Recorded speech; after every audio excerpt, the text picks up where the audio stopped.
మహిళలకు అనుమతి లేని కార్తికేయ ఆలయం గురించి తెలుసుకుందాం.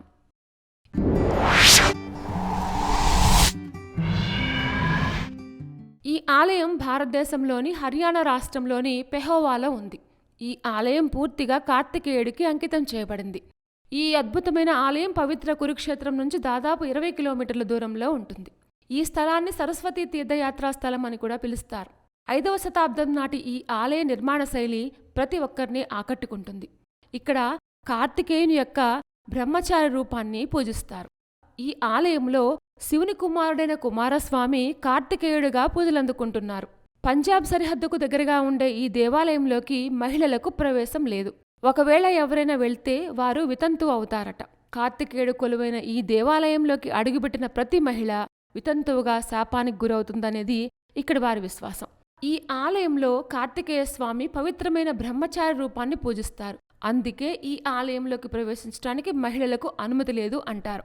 ఒకవేళ ఆడవారు ఈ దేవాలయంలోకి అడుగుపెడితే వారు 7 జన్మల్లో కూడా వితంతువు జీవితాన్ని గడిపే శాపం తగులుతుందట. ఆ నమ్మకం ప్రకారమే ఇక్కడ ఆడవారికి ప్రవేశం నిషేధం అనే బోర్డు కూడా ఉంటుంది. ఇక్కడ స్వామివారు పిండి రూపంలో దర్శనమిస్తారు. పిండి రూపంలో ఉన్న స్వామికి ఆవనూనెను పోయడం ఆచారం.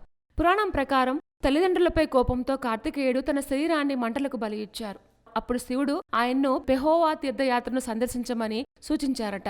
కార్తికేయుని మండుతున్న శరీరాన్ని చల్లబరచడానికి ఋషులు అతనికి ఆవనూనెను పూశారని భావిస్తారు. పెహోవా తీర్థయాత్రలో ఉన్నప్పుడు కార్తికేయుడు శాంతించి పిండి రూపాన్ని తీసుకున్నారు. ప్రతి సంవత్సరం లక్షలాది మంది భక్తులు ఈ ఆలయానికి వచ్చి నూనె అభిషేకం చేస్తారు. ఈ ఆలయంలో ఉన్న కార్తికేయ స్వామికి ధర్మరాజుని నూనెతో అభిషేకం చేయమని కృష్ణుడు సూచించారట. కార్తికేయుణ్ణి నూనెతో పూజించే ఆ సాంప్రదాయం ఉంది. ప్రతి సంవత్సరం లక్షలాది మంది భక్తులు స్వామివారిని నూనెతో అభిషేకించడానికి వస్తారు. మహాభారత యుద్ధంలో మరణించిన 18 లక్షల మంది యోధుల కోసం 2 దీపాలను వెలిగించమని శ్రీకృష్ణుడు ధర్మరాజుని కోరారట. ఈ దీపాలు ఆలయం పక్కనే ఉంటాయి మరియు అప్పటినుంచి ఇవి నిరంతరం వెలుగుతున్నాయని కూడా నమ్ముతారు.